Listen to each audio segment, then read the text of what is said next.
Olá, queridos, tudo bem? Aqui é Luiz Carlos, do canal Bíblia, a Fantástica Palavra de Deus. Bom, como eu coloquei no título aqui, será possível que um crente possa ficar endemoniado? Será possível que um demônio pode tomar conta da vida de uma pessoa que se diz evangélica ou que é evangélica? Vamos ver isso logo depois da nossa vinheta.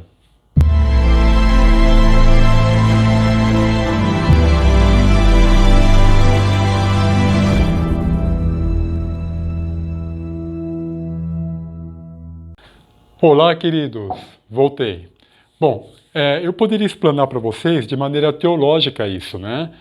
Porque nós temos aí várias passagens bíblicas, podemos entrar fundo na Bíblia, né? Até no original grego koiné, até lá no hebraico antigo, e tentar desvendar teologicamente se um crente pode ficar endemoniado ou não. Tá? Mas eu não vou fazer isso. Eu vou falar de alguns versículos para vocês e vou contar uma experiência que eu tive. Eu tive algumas, mas eu vou contar uma delas, que é uma experiência aí relativamente forte também, tá bom? Mas a palavra do Senhor diz que pelo fruto sereis conhecido, né? Que fruto? Fruto de arrependimento, né? Um verdadeiro servo do Senhor, que o coração está entregue ao Senhor, ele tem arrependimento sim, pelos seus pecados, pelas coisas erradas que ele pode falar, ver, ouvir, cheirar ou fazer, tá? Então isso é uma coisa comum. O servo do Senhor está sempre se arrependendo sobre a corrupção que existe dentro de nós como pecadores. Embora a nossa carne já vá para a sepultura, vai ficar podre, vai ficar cheirando mal, vai se desfazer, os vermes vão comer, tá? A gente vai apodrecer, o nosso espírito é regenerado. E nosso espírito, quando morrermos, quando sairmos dessa vida, se Jesus não voltar antes, não formos arrebatados antes, o nosso espírito vai para o Pai, a nossa carne vai para a terra. E no grande dia da ressurreição, o grande dia da ira do Cordeiro, como Jesus não vai vir como alguém de paz e amor, ele vai vir com muita ira para praticar a justiça dele.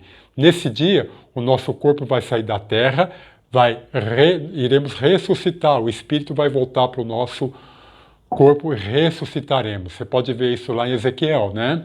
Em Ezequiel, o profeta, Deus mandou ele profetizar, o profeta profetizou, e aqueles ossos que estavam todos misturados ali, voltaram a ter órgãos, carne, voltaram à vida, ressuscitaram, tá bom? Mas isso é uma coisa para outra história.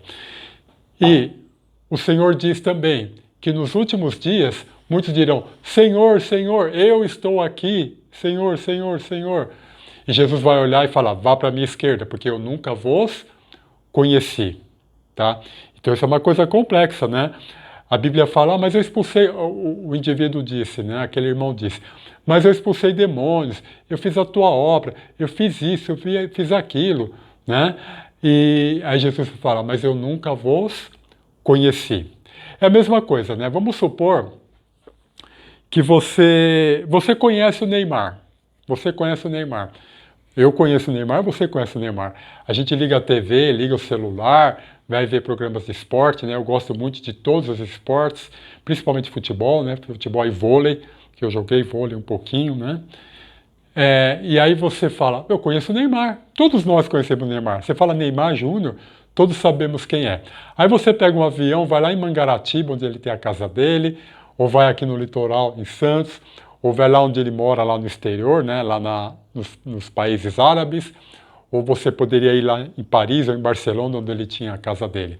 Aí você chega lá e fala assim, bate na porta e fala, Neymar, Neymar. Ele vai virar e falar, quem é você? Aí você fala, eu sou o Luiz Carlos, né, do canal Bíblia Fantástica Palavra de Deus. Ele fala assim, ah, tá bom. Aí eu falo, eu quero entrar. Ele fala, não, mas eu não te conheço. Ou seja, eu conheço o Neymar, ou eu acho que ele me conhece, mas ele não me conhece. Então é a mesma coisa. Quando chegarmos diante do Senhor, ele pode falar para você, apartai-vos de mim para o fogo eterno, porque eu não vos conheço. O fato de você ler a Bíblia, ou estar na igreja, ou falar Jesus Cristo, eu sei quem é, Jesus é quem morreu na cruz e ressuscitou, não te dá um passe para entrar no céu. não te dá passe livre para entrar no céu, tá? Você precisa de verdade ser regenerado dentro do coração. Eu preciso ser regenerado, você precisa ser regenerado. Precisamos ter o fruto do Espírito, que está lá em Gálatas, né? O fruto do Espírito é benignidade, bondade, tal, tudo lá em Gálatas, tá? E precisamos ter fruto de arrependimento também. Senão, não entraremos no reino dos céus. A instituição no mundo que faz uma ligação entre o mundo e os céus é a igreja. Ah, mas a igreja tem esse problema. Não importa. Das 7 igrejas do Apocalipse, 5 não eram aprovadas por Jesus, não foram aprovadas, e 2 foram aprovadas por Jesus. Você deve orar ao Senhor e buscar uma igreja que é aprovada por Ele. A partir do momento que você estiver na igreja que é aprovada por Ele, né, lá a Bíblia fala, ó, eu conheço as tuas obras, né? Ele conhece cada igreja que existe. Quando você estiver numa igreja que é aprovada pelo Senhor, você também tem uma grande chance de ser aprovado. Não estou dizendo que se você estiver numa igreja que não é aprovada, você não possa ser salvo. Eu não falei isso, tá? Eu estou falando que um passo interessante para você conhecer verdadeiramente quem é Jesus é estar numa igreja que é aprovada pelo Senhor, tá?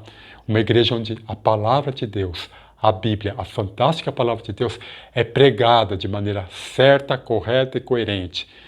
Que não se fala só em coisas mirabolantes, mas que se fala verdadeiramente o que está escrito na Bíblia, o que está escrito na palavra.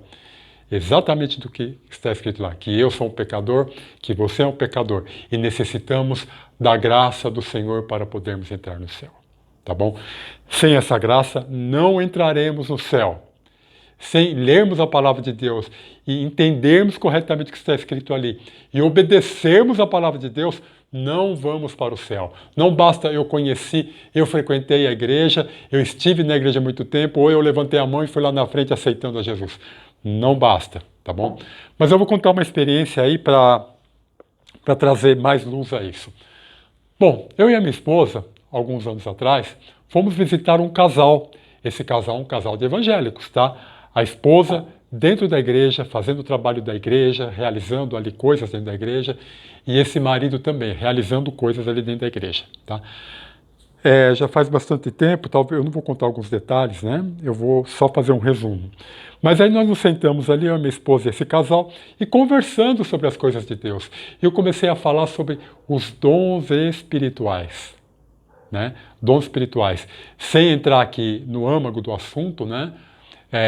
Também eu não estava entrando em coisas complexas de teologia, mas eu estava entrando em dons espirituais. Por exemplo, o dom de mestre, né? Você conseguir falar, desenvolver a palavra de Deus de maneira clara, de maneira prática, isso é ter dom de mestre. Eu tenho dom de mestre, né? Fui chamado por Deus para ensinar a palavra, tá? E sem entrar em dons controversos, teológicos, né, que precisa aí pegar a Bíblia e esmiuçar a Bíblia para poder entender, eu entrei aí falando de dons, e aí essa pessoa virou para mim e falou, eu não acredito assim. Quando ela falou, eu não acredito assim, me bateu aquela coisa, o Espírito Santo me falou, problema espiritual. Por quê? Porque aquele que não acredita na Bíblia, tá? Ele está dizendo que ele não crê em Jesus, não crê no Espírito Santo, não crê em Deus. Porque a Bíblia, a fantástica palavra de Deus, é a verdade de Deus revelada. Se você não acredita na Bíblia, no que está escrito ali, né, que aquilo ali é a palavra de Deus, então você está com um sério problema. Tá? A Bíblia diz, e também, né, é uma questão de mentira. Né? Por quê? Porque a Bíblia diz que até os demônios creem e tremem. Então o que os demônios fazem? O diabo faz. Já que ele não pode destruir a Bíblia, a fantástica palavra de Deus, ele distorce a Bíblia. Então quando ele disse para mim, eu não creio assim, pá, o Espírito Santo me mostrou, espiritual. Né? E aí eu percebi e falei para essa pessoa, eu posso orar por você? Ele falou, pode. E eu comecei a orar por ela.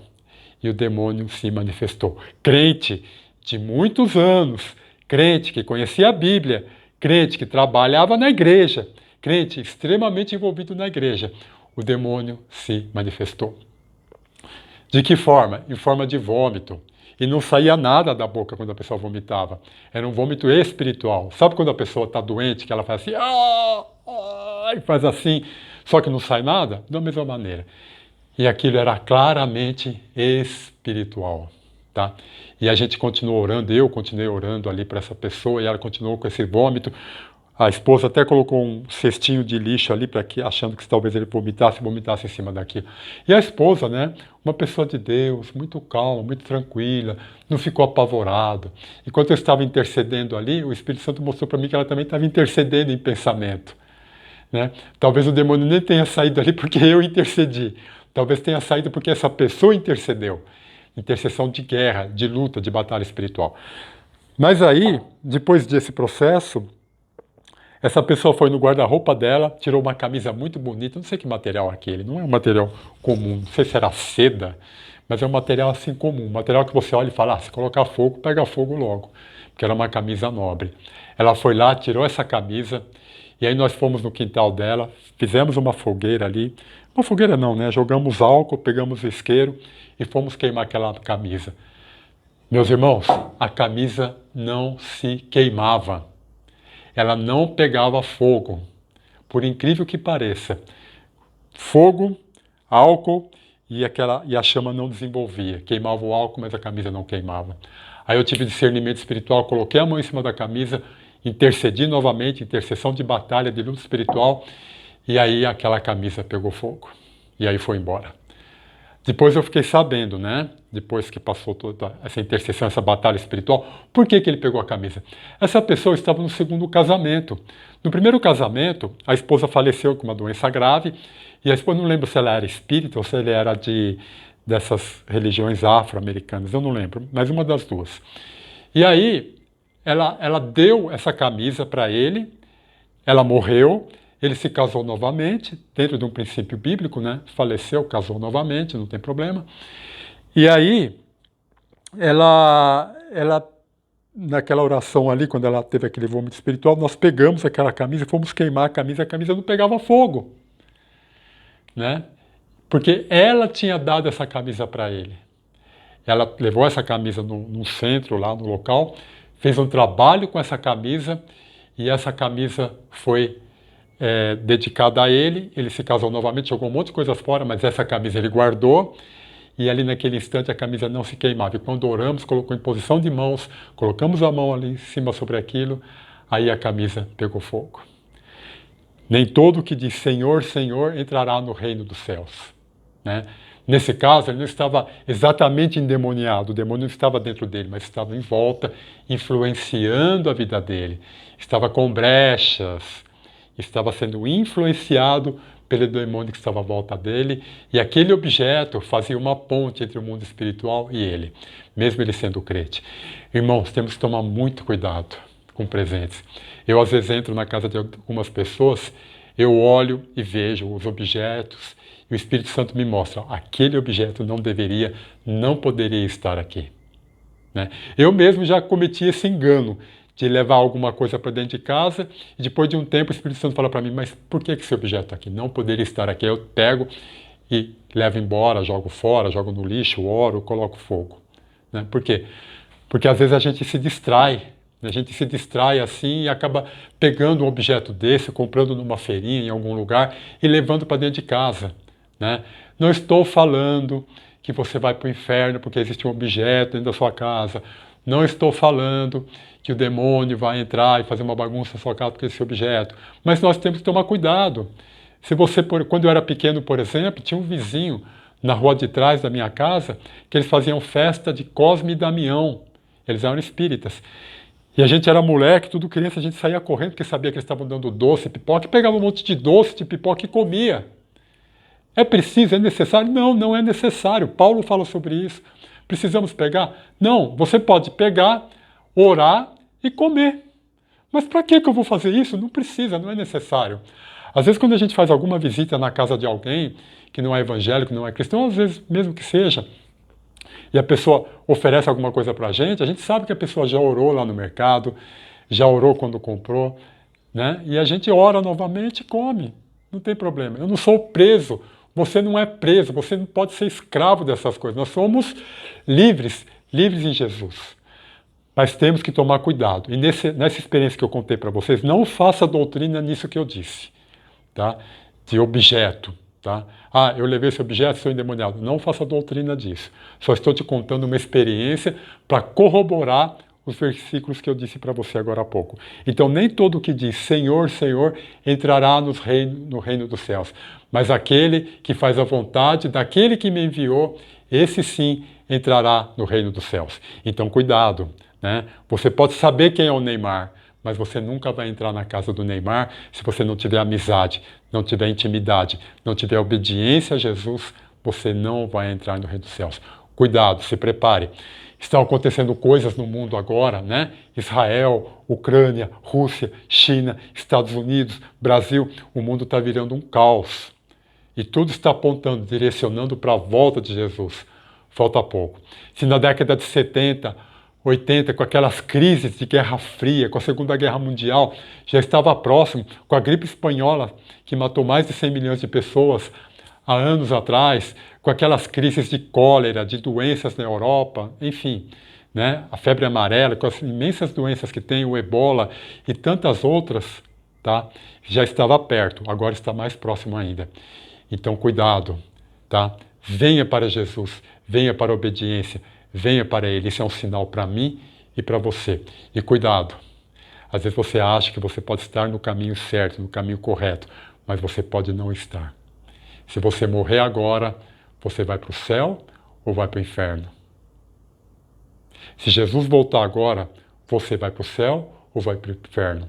Eu vou para o céu ou vou para o inferno? Temos que ser centrados na Bíblia, na fantástica palavra de Deus.